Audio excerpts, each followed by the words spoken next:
Good morning, Chris. How are you? Anthony, how are you this morning? How are Um, things? my, my I'm a little lost. So, my 10-year-old watched our podcast for the first time, Mm. and she was disappointed because she's like, "Dad, I didn't see any of the clowns you were talking about." I'm not doing that great this morning. And No, no, I'm why not, not. Chris? Well, because my wife, she said, "Look, I found out you've been cheating. I found those letters, and that's why we can't play Scrabble ever again."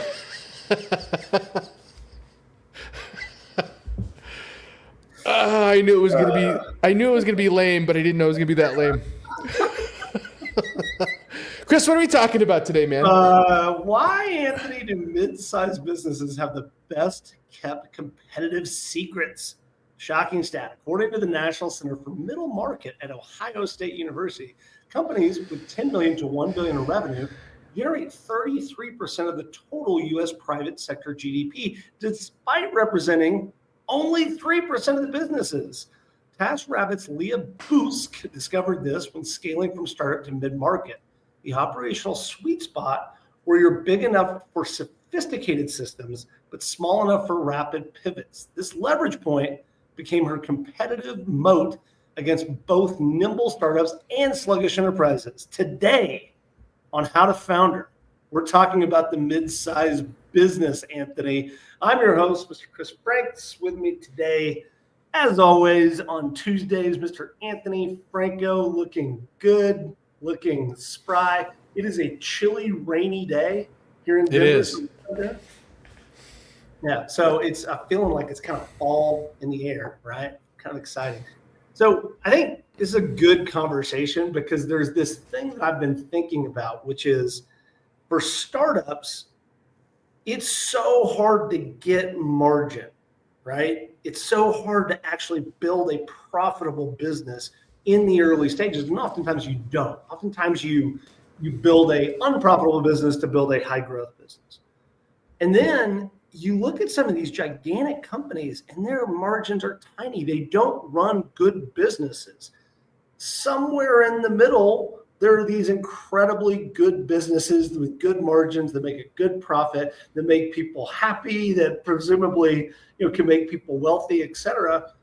So let's just kind of start. Like, what do you think that? Why do you think that is? Why do you think that in the mid market, in those middle sized companies, that those companies can be more profitable than both small and large companies? Well, yeah. Let's define mid market. What is that, Chris? What is mid market? So I'll tell you what they said, which is 10 million to 1 billion in revenue. So, and that's bigger than what we would consider to be middle-sized companies, but we're startup people. I think 10 million. I think you can count yourself still a startup if you're 9 million in revenue, but you're really getting close. I think 10 million is a good benchmark. I think a billion is a Yeah. little bit on the high side. I think, but Well, also, that's what the what's the Department of Labor? No, what's the department that's how they define it, right? They define mid market as under $1 billion over 10 million. Anything under 10 million is small business. That feels about right. So you're basically talking 100 to 10,000 employees. You're right. That's a big span. yeah. But starting with, 100, let's say, say that you've got 100 employees, like, why is that more profitable than having 50 employees? Why is that piece, why is that sweet spot in the middle? I think conventional wisdom here says you just grow to the point where bigger companies are bigger, they're better, everybody makes more money, etc. It's not always true. It's not always true. Chris, did you notice what just happened? Uh-uh. We had our guest show up. Holy cow, Sardor! I'm gonna let Sardor in. Let's go ahead and read the intro as I'm letting him in, Chris. All right. Well, welcome. I'm going to say it's Sardor. Sardor, and I'm not even going to try. Dronivo. Yeah. Umrdinov. Umrdinov. There you go. Founder and CEO of Home Alliance scaled from $800 to a nationwide leader with over 10,000 service locations using his business anatomy system approach. Welcome. Better late than never. Sardor, you're busy. You have 10,000 service locations. I get it. But so the question that we're asking is this middle market, right? In this middle space, why is it that mid-sized companies tend to be more profitable, tend to be happier employees, tend to have better management teams than these huge enterprises? It's a little bit of a paradox, isn't it? Yeah, because at big enterprises, they have a lot of the paperwork, bureaucracy, everything moves much slower, and you cannot pay attention to all of the chain of commands like multi-layer of organization. When it comes to the startups, they don't have enough funds, they burn cash, and they cannot have enough people in their internal communication or HR blocks to pay attention to their people, right? So it's two sides. But the middle one is this kind of a sweet spot, I think, where actually the companies can grow and people can be much happier. It's funny, and I'll get your reaction to this, Anthony, which is I was talking to a friend of mine, this has been years ago. She started and founded a really impressive computer consulting company. And so she would go and her team would go in and solve problems. And she specialized, I think it was in Latin America. So really good business.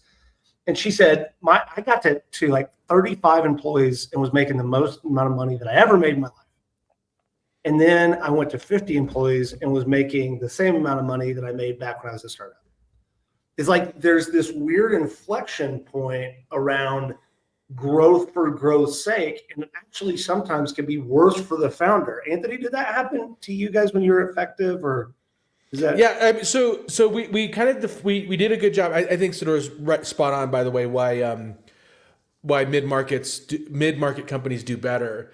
But now we're talking about. Let's talk about what the real topic is. Is like going from that startup mode to mid-market, right? That going from 9 to 15 million.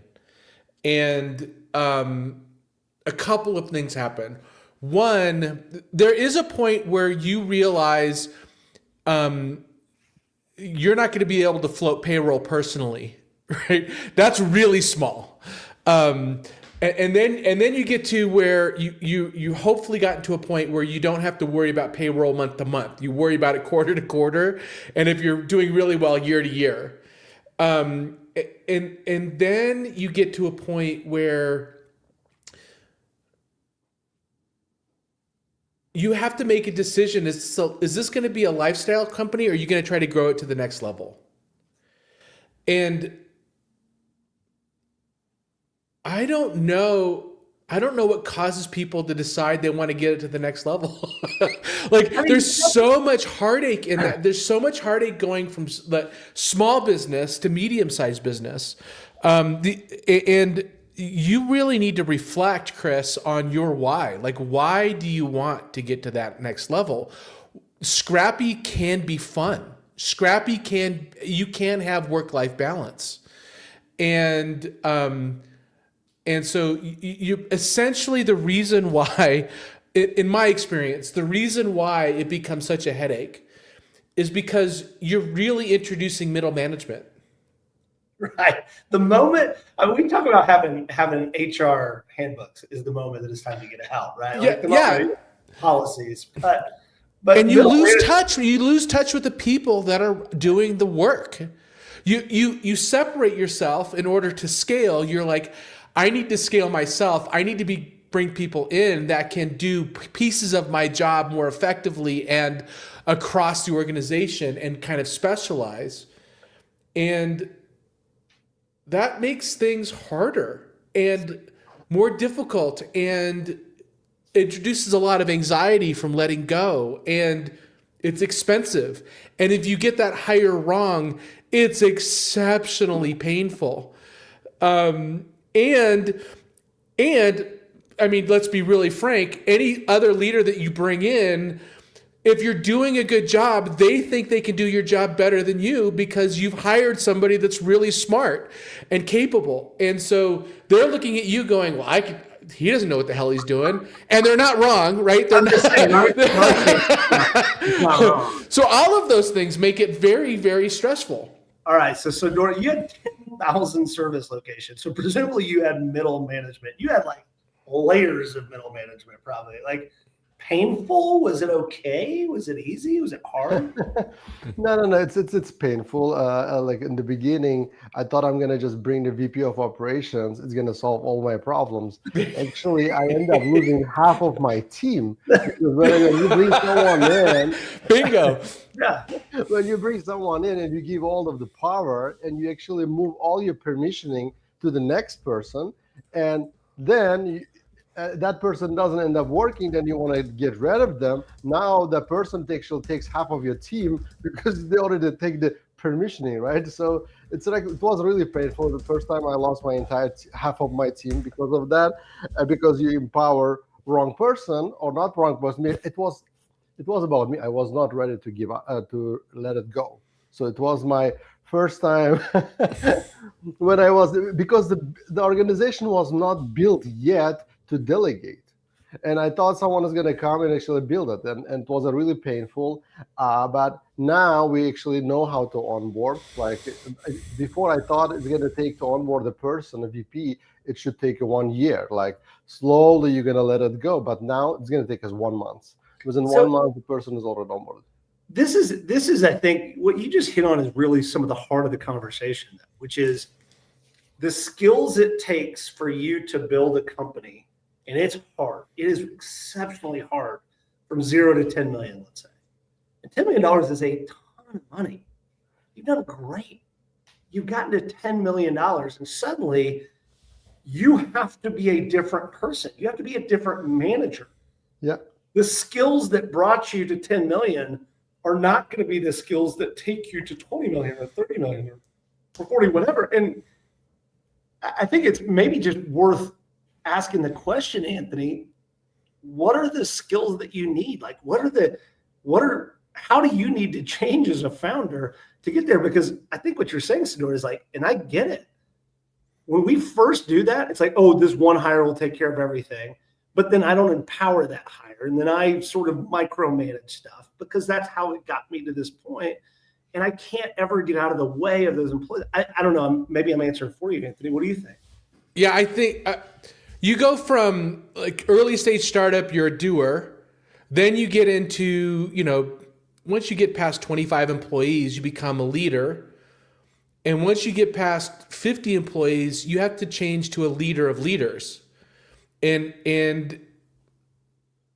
that transition's hard because you essentially have to back away from doing, and your primary job is making really good decisions, and then following up on those decisions. I like it said. I can't remember where I heard it, but they said a leader once told me, I make I can't remember who it was. I make it takes me 15 minutes to make a really great decision. But I don't know what decision that is, and I don't know what 15 minutes that is. You can just attribute that to me if it was okay. You got it, Chris. Yeah, exactly. Sardor, same question. When you hit that kind of inflection point where you had to bring in your VP and you had to start delegating, you said you kind of did it wrong at first, but then what did you do right? How did you change as a founder to get to that next level? Yeah,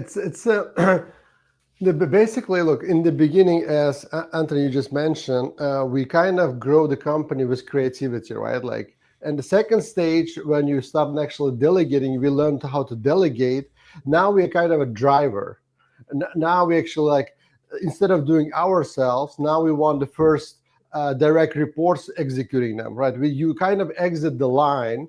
You start selling, you start producing.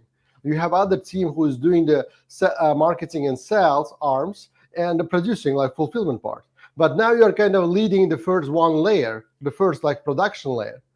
Then you became kind of a driver now. You kind of you drive as your energy, right? Then the next step, when you start adding another layer of management, now you start not just delegating. Now your team now they learn to delegate, right? Mm-hmm. The really important part is here, the delegation not becoming abdication.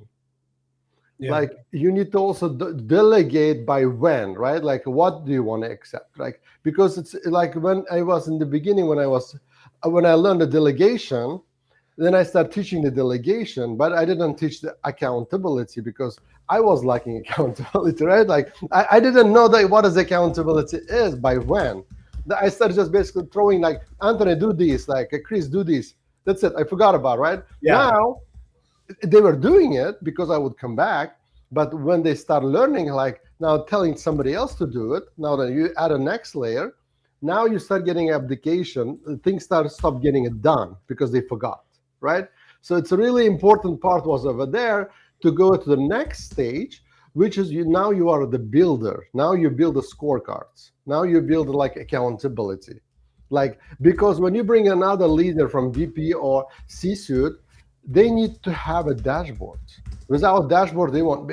Just imagine in the beginning when we are founders, we are kind of building a Delta plane, like a small plane, and learning how to fly and building it at the same time.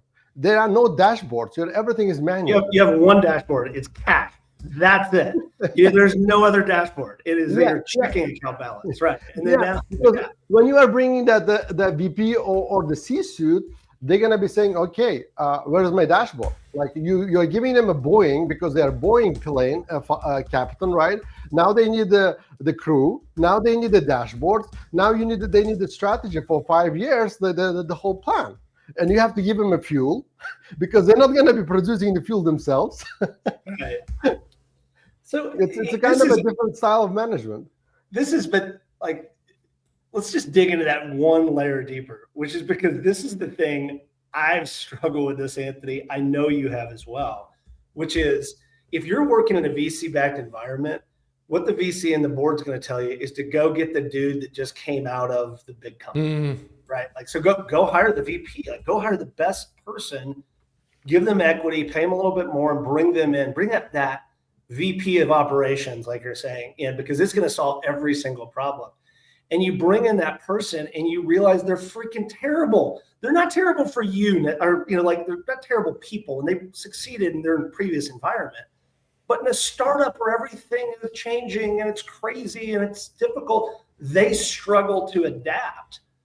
Anthony, I know it's happened to you, right? Like I know you've hired that person that's supposed to be the answer. And then I know, Sardor, you just said it as well. So I'll start with Anthony and then go to you. Yeah, the indicator of that is in the job interview. If they ask what kind of support they're going to get to do their job, it's a red flag. Also, everybody thinks they want to work for a startup. Like if you're in a big company, you're like, oh, I want to work for a startup. No, yeah, and you can't explain it. You can't tell somebody that's coming from a big corporate gig. Coming into an SMB, even if you can't go from Adobe to a $20 million company and think it's going to be the same, it's so different.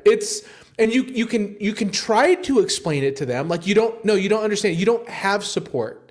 Yeah, it's like telling somebody how cold the pool is. You don't know until you jump in. So the mistake is if you're hiring somebody based on the pedigree of their resume, it is incumbent upon you as a leader to be crystal clear with the warnings to that person. You should not take this job, and here's why. You need to talk them out of the gig and make them talk you into it, not the other way around. You are not recruiting them in. That you are warning them why they shouldn't take it. And so if they take it, now it's on them to figure out the stuff that you don't have figured out and navigate the chaos of a small business. Sardor, I've got a new interview. I'll throw it to you. I've got a new interview question. I want your opinion on this, Sardor, which is, okay, in my interview, I'm handing you a laptop on day, your first day at the company. What do you do? And if they answer call IT, you can't. Right. Exactly right. Yeah. You gotta be like, no, we don't have At Effective, until we were 70 people, you had to assemble your own desk. Or what do you think? Is that accurate? Is that so? And what do you think about just the overall, like, bringing in that person is supposed to be the answer? Almost never works. It was, but actually, it's absolutely right. But we went to the next step now. So the different step, we are completely virtual. Like 200 people now works, everyone virtual. And the beginning after it happened after the COVID, right? And people start actually like, okay, now you're gonna go home and we're gonna work from home. Can I have the desktop? Where is my IT? Who's gonna set up all my computers? No, you are buying your own computer. You are getting your own electricity, your own internet. If you want to work, just set up. Look, I'm not going to install Time Doctor on my personal computer. Okay, next. Yeah. All right. Thank you. Right. Thank you. Yeah. It's I want to bring up one kind of more academic-y topic, and then we'll move into the speed round and kind of transition. But the people that are really good in that middle market stages that you need to hire are typically very experienced and good managers. And management, in the definition, is systems, it's controls, it's organization, it's communication, it is things it is checklists, it is dashboards, like you said. That's not always leadership. And leadership is the thing that you as a founder, that drive, that passion, that energy you bring to the table.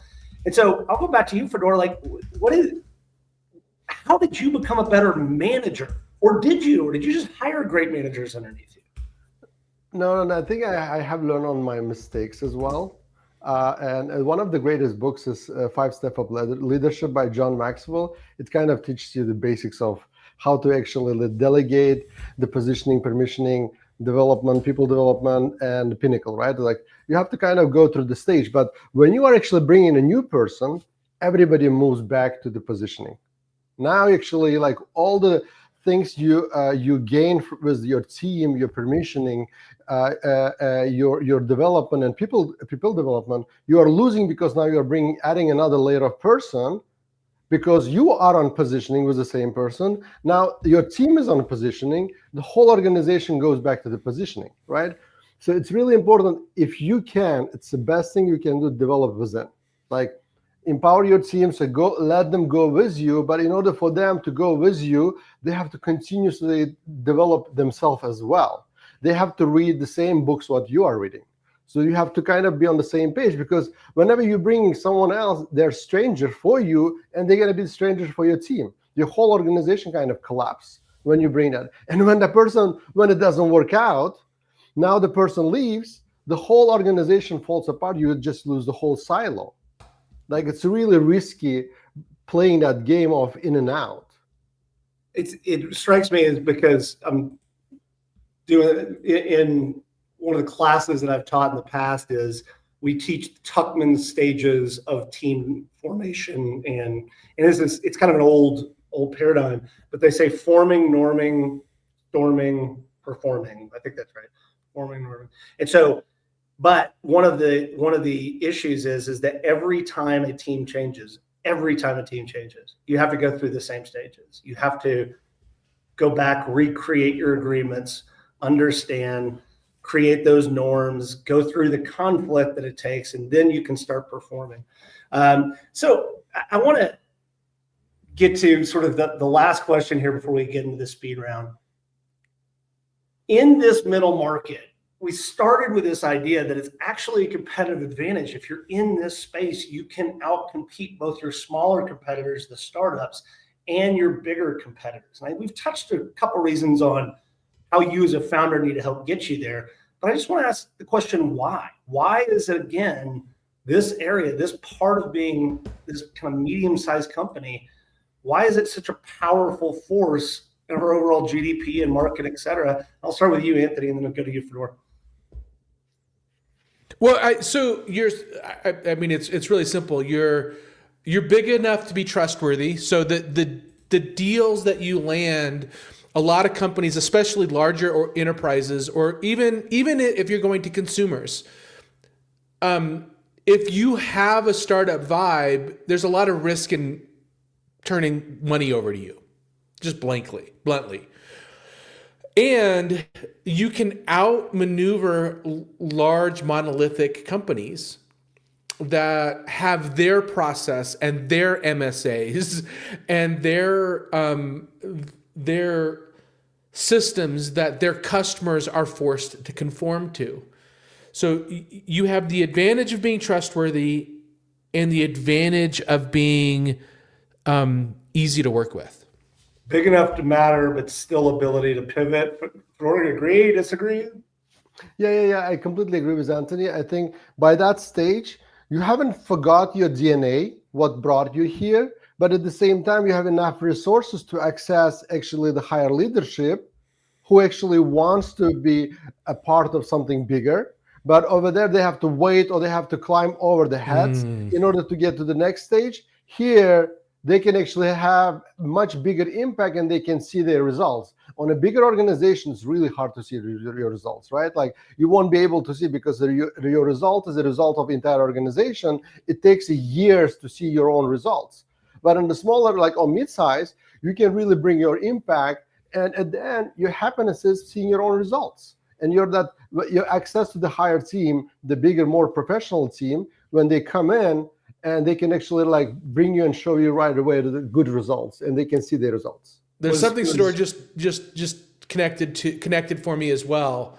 There's a really great point. The other thing is large organizations play defense more than offense. They're more worried about losing than gaining. They're more worried about losing reputation or taking big swings and making themselves look bad or losing market share rather than gaining market share. And it's way more fun to build than to play defense. Way more fun. You and I have never worried about looking bad, Anthony, because No, I've just been more successful at it. Yeah. All right. Are you ready for this speed round?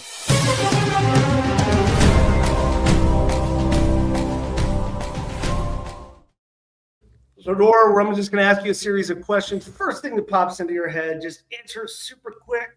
If it's a dumb question, blame Anthony. It's fine. Hire 20 specialists or 5 generalists for your next growth phase. Hire 20 specialists or 5 generalists. Yeah, just good at everything. Specialist. Automate customer service or maintain human touch for a competitive edge. Keep it human touch and at the same time automate. Yes, the answer is both. Acquire smaller competitors or develop competitive scaling internally. Both. Standardized pricing across markets or customize for local competition. Standardized pricing. Focus resources on defending your core market or expanding into adjacent ones. Expanding. Pretty darn good, Anthony. What did you learn today? So the founder fundamentals I took away. So it starts with you, right? If you're going to grow, then if your company's going to grow, then you have to grow, and so you do have to focus on reading books, getting mentors, get coaching, or just meditate and talk to other folks. So you have to grow first. I like what Sardor said. You become the builder of operational systems and measurement dashboards. That's really how you have to kind of position your job if you want to go from scrappy to strategic. Something else Sardor said that I liked, I'm paraphrasing here. You can't hire leadership to come in and white knight and fix stuff. That it just doesn't, especially if they're coming from a large enterprise. Right. How many times have we screwed that one? Yeah, I've screwed that up a lot. And I think the most impactful thing he said that will stick, it'll be one of my founding, like I love the phrase success and comfort are not compatible. I say that all the time. a new phrase I'm going to say all the time. I'm going to steal it from you. Is delegation is not abdication. I love that phrase. I'm not going to attribute to it. I'm totally going to outright rip it from you and pretend like it's my own. So thank you for that. Deep dive resources, The Middle Market Advantage by Doug Farin, Scaling Up by Vern Harnish. Scaling Up's a terrific book. But most importantly, where can we learn about, what is it, your business anatomy approach, systems approach? Like, how do we figure this out? Where do we go to learn from you, Sardor? Basically, I put a lot of content on YouTube. It's a Sardor Umrdinov, or Instagram, or LinkedIn, Twitter. We have a podcast also, Founder to Founder. So, and I'm also interviewing other founders as well. Yeah, let us know if you need a guest. We can introduce you to some good ones. Definitely, yeah. Or sardorumrdinov.com, right? So it's all information. I put a lot of blog. I share all my knowledge or whatever I learned from others. That's amazing. Thank you so much for joining us. It really was a great conversation. We got a lot of great conversation. Time.